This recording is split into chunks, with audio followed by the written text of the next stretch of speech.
Hey guys, Slynk here with another tutorial. Max for Live, dude. There's heaps of awesome Max for Live devices that you already have that come stock with Ableton, and nobody's using them. Most people don't even know that these devices even exist. So in this video, I'm going to show you all of my favorite stock Max for Live devices, what you can do with them, and why you should be using them. All right, let's go. So let's get a couple out of the way right away here. The Probability Pack by Sonic Faction. I've already done a video about this stuff, but it's really good. It actually comes with Ableton. If you have Ableton Live 10 Suite, you already have this stuff. The other one to get out of the way right away here is the Granulator 2. This is an absolute beast. It's a great granular synth. Personally, I prefer the Grain Scanner by Amazing Noises. I feel like the user interface is just a little bit more friendly, but this one's free. It comes with Ableton, so you can't really complain about that. I think the Grain Scanner is a bit more expensive than free. It's more expensive than free. Let's get into some real life examples here. I've got a MIDI clip with a bit of a bass line happening. We'll just make a quick patch here. We'll get a saw wave. And then I want to put a filter on there with a little bit of an envelope happening. So we'll turn that up and we'll turn the position of the filter down. And I just want to turn the release up too. Cool. Let's throw this up a little bit higher. So let's say now that I've got my bass line with that cool filter on it, let's say I want to maybe distort it a little bit. Let's throw a saturator on there.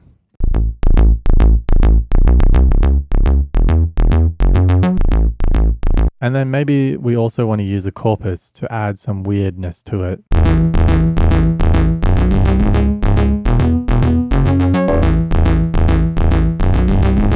That sounds cool and everything, but now we've lost our filter. It's kind of really hidden now. It sounds like, you know, the original filter that we were going for here is being lost since we're saturating and corpusing the sound after the fact. So what we really need is like a filter over here to be doing the envelope. But how do we do that? You ask.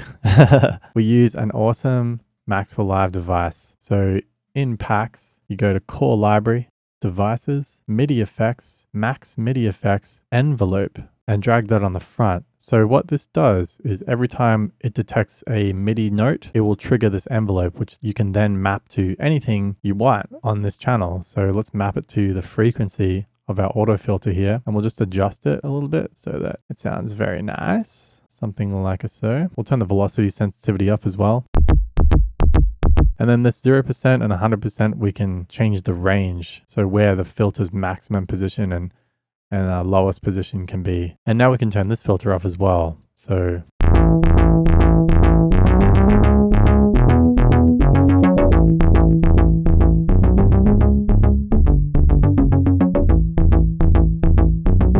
if we don't even want to use a filter, we can use an EQ as well and have even more interesting things happening.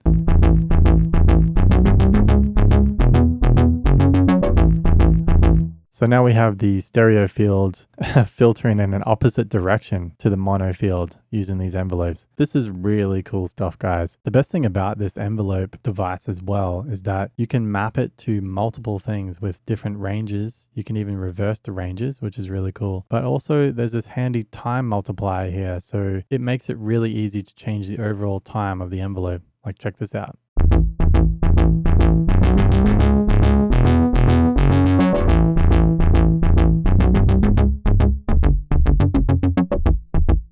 And guess what? You can actually automate that. So we can have it automating across this clip. This is a really powerful device, I'm telling you guys. Okay, let's talk about expression control. You can find this in the same place that the envelope is in. So you have 5 lanes, and within each 5 lanes, you can choose a different sort of MIDI information to listen to, and then you can map that to anything you like as per usual. So I thought maybe what we could do is create some kind of combing effect with a delay and use key tracking like this. So we'll map the key tracking to the time here, and then we'll just change the minimum and maximums. So the higher the note we press, the more of a delay we have, and then the lower note, the shorter the delay, which is pretty cool. And then you can change a rise and a fall time as well with this expression control.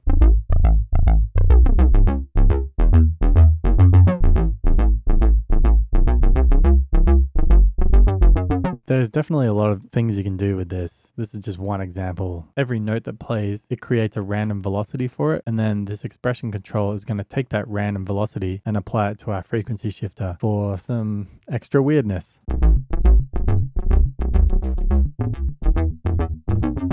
Let's talk about convolution reverb. This is an amazing Max for Live device. You can find it in the Max for Live Essentials pack. Let's drag one in. So this is like a regular reverb, except the big difference is that it uses impulse responses versus, I don't know, spectral blurring or something. Actually, basic reverbs that we're used to, like the Ableton stock reverb, for example, are referred to as algorithmic reverbs. They basically use a series of delays with varying decays and filters to kind of create a sound that resembles a reverb. And how good this sounds will depend on the quality and attention to detail that the algorithm actually has built in. But convolution reverb does a much better job at simulating a real reverb sound. Convolution actually involves some fancy masks that kind of mold the incoming sound into the same shape as the impulse response. You can kind of think of convolution and vocoding as a similar idea. They're both taking one signal and using it to modulate another, except convolution gives you a more natural sound. Basically, convolution reverb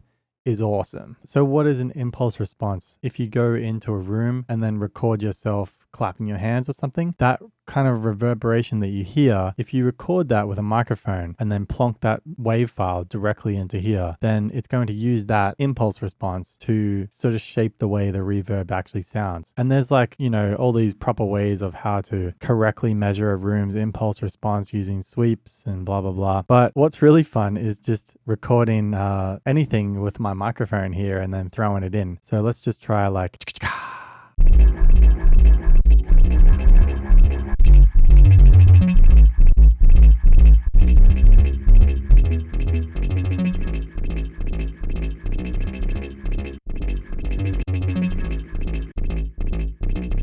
just like a regular reverb, we can adjust the decay and the size. So this early control and this length control decide where in the impulse response you want to focus on. So by turning this early knob up, I'm getting more of the beginning of the file there, the chicka chick, and then the ah, if I want to just focus on that, I can turn this down.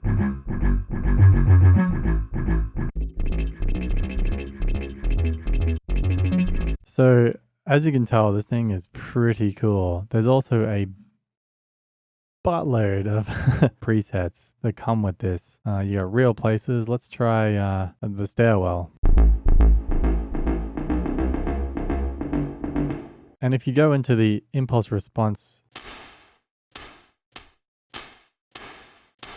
you can actually hear how some of these impulse responses were actually created. It definitely sounds like someone's placed a speaker in a room. It's played a short burst of noise. And then there's also a microphone there to record the slap back, the reverb of the actual room. Convolution reverb is sick. While we're in the Max for Live Essentials pack here, we can also check out the pitch drop. This thing is super cool. It works really good on like a whole bus of sounds. I'm just going to use a song here to show as an example.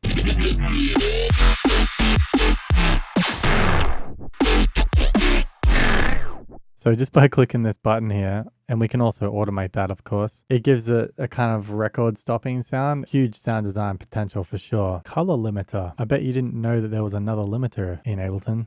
This one's really cool. It kind of gives you that saturation and color of like an old school modular limiter.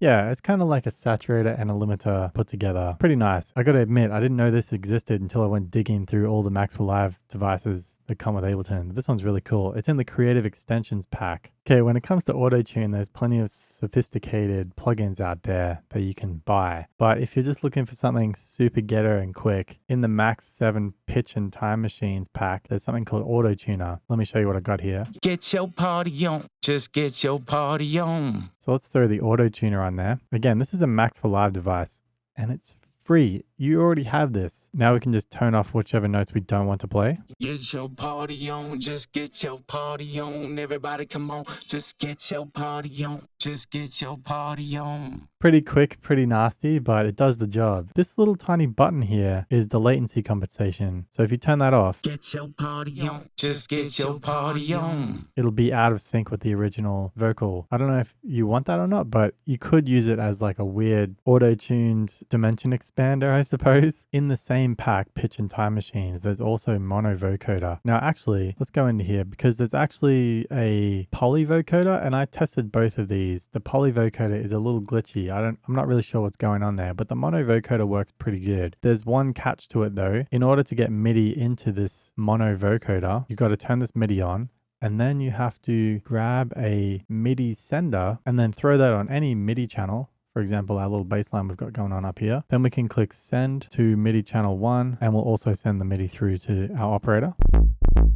Cool, so that still works. So back over here on the mono vocoder. Get your party on, just get your party on. All right, it's a little bit low. So what we can do is group this. We'll grab another chain and we'll mute this one. So this is sending the MIDI straight through. Then this is muted, but it's sending it to our second channel. What we'll do is just grab a MIDI effect pitch and we'll go up an octave. So that should play our notes an octave higher. Get your party on, just get your party on. Everybody come on, just get your party on. I love how simple and quick this plugin is. It's not relying on another channel as a carrier. It's got a built-in sort of oscillator and you don't need to use MIDI. You can just click a note and it'll just play that one. Get your party on, just get your party on. The cool thing about this is you can group it. Get your party on, just get your party on. The poly vocoder just doesn't quite work as well as you'd expect. It does some weird fading in and out and it can't handle over a certain number of notes. I'm not really sure what the problem is with it. There's no documentation, but just experimenting with it myself, it's super unreliable. But the mono vocoder does a great job at mono vocoding. Definitely check it out. Let's take a break from looking at really cool plugins and look at a really stupid one. This one's called Squirrel Parade. I don't even know what it's supposed to do besides just make a mess. Get your party on, just get your party on. It just makes a mess. I don't know. I don't know why there's a squirrel there or what any of these buttons do. Get your party on, just get your party on. Everybody come on, just get your party on. Just get your party on. Get your party on, just get your party on. Anyway, that's all I really have to say about Squirrel Parade. It's kind of stupid. But I love it. I don't know why. It's so dumb. It doesn't make any sense, but I love it. This M4L Pluggo for Live pack is actually pretty cool. There's a couple of gems in there. It is mostly just weird stuff. But one thing I did find was this Waistband plugin. This is really cool, actually. So what I have now is the operator playing again. What Waistband is essentially a 3-band overdrive for the left and the right signal.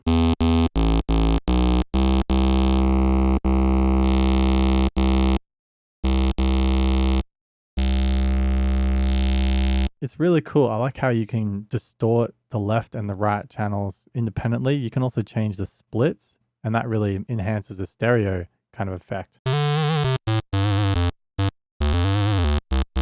Pretty cool. I actually love this plugin. I didn't know about it before making this video, so I'm going to start using it for sure.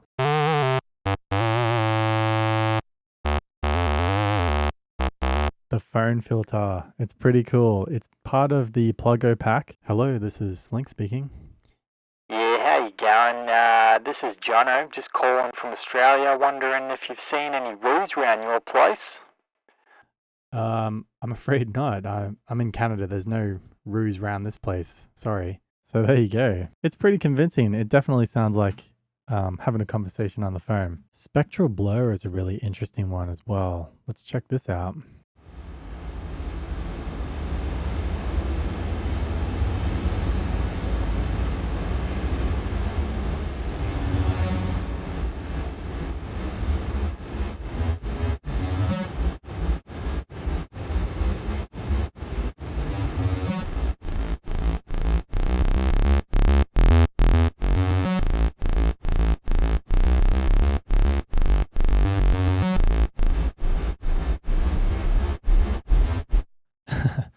kind of like halfway between like a noise generator and a reverb, I guess. Pretty interesting stuff. It's in the Creative Extensions pack. So from what I understand, the frequency 1 and frequency 2 is sort of like a bandpass for where you want to spectrally blur things. And then this residual knob will turn up the volume of the original signal where it's not being blurred. For example,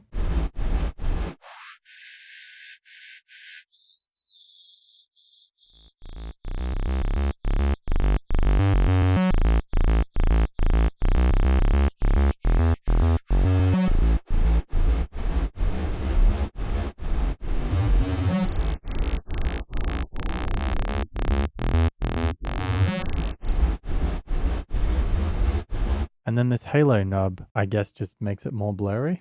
I'm not really sure. Maybe it's like a release timing.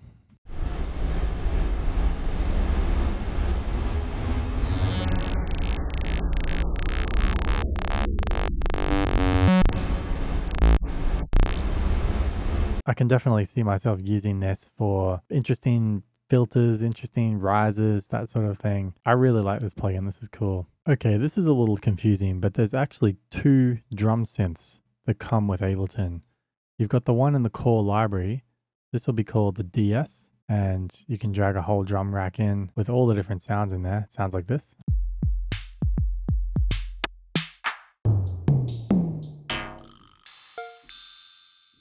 But there's actually another drum kit that you can use down here in Max for Live Essentials, Max Instrument Drum Synth. There's a few presets here and then the individual cells here.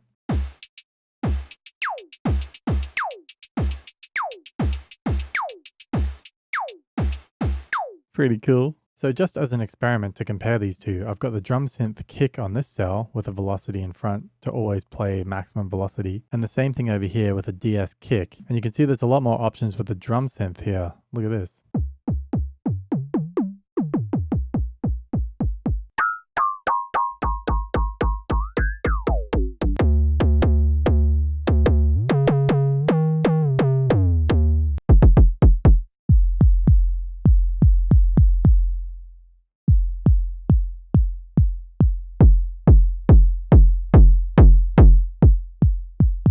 I think the DS kick is actually sounding a lot better though, but I do like how you've got a lot more control. That means you can make more sounds out of this thing. But over here on the DS kick, it's more simplified. You don't have as much control for sure, but the DS kick sounds better right out of the gate. And personally, I love the DS drum kit. It's dope.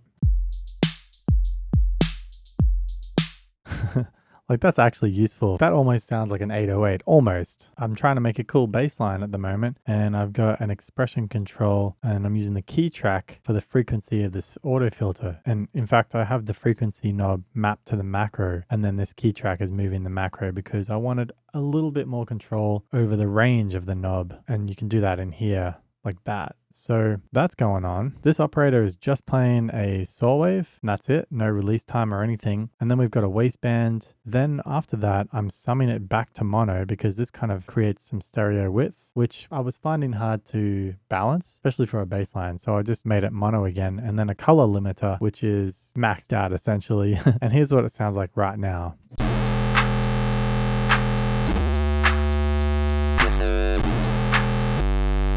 And you'll notice when I pause playback, this resonance is up so high on this auto filter, and the distortion and limiter are maxed out. So the resonance kind of carries the note a lot longer than I would like. And one thought I had is to actually map the velocity to the gain knob here on this utility. And we'll set the maximum to 50% because that will be the middle of this knob. And if I play notes at 100% velocity, it'll always play at 0 dB because of the expression control. I think that's pretty cool. It doesn't even matter if I'm not playing 0 dB anyway because this color limiter is absolutely maxed out. It sounds pretty cool though.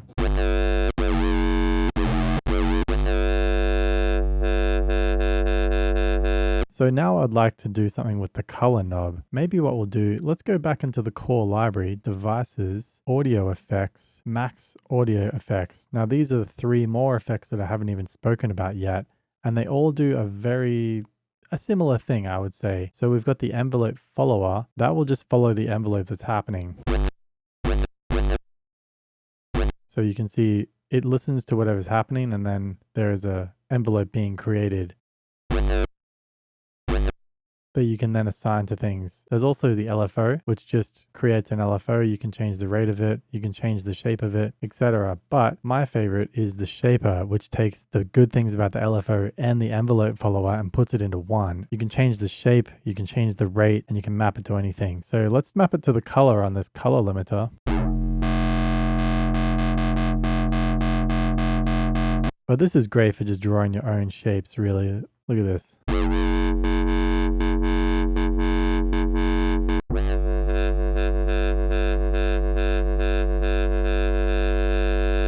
Cool, so that's shaper, LFO, and envelope follower. So there you go, heaps of Maxwell Live devices that come with Ableton stock. And if you want more, there's even more for sale all over the internet on the Ableton website. You can download a lot of them for free. And to go even further than that, if some nerd on the internet hasn't already made what you're looking for, you can learn Max MSP and make anything you want in Maxwell Live, like this.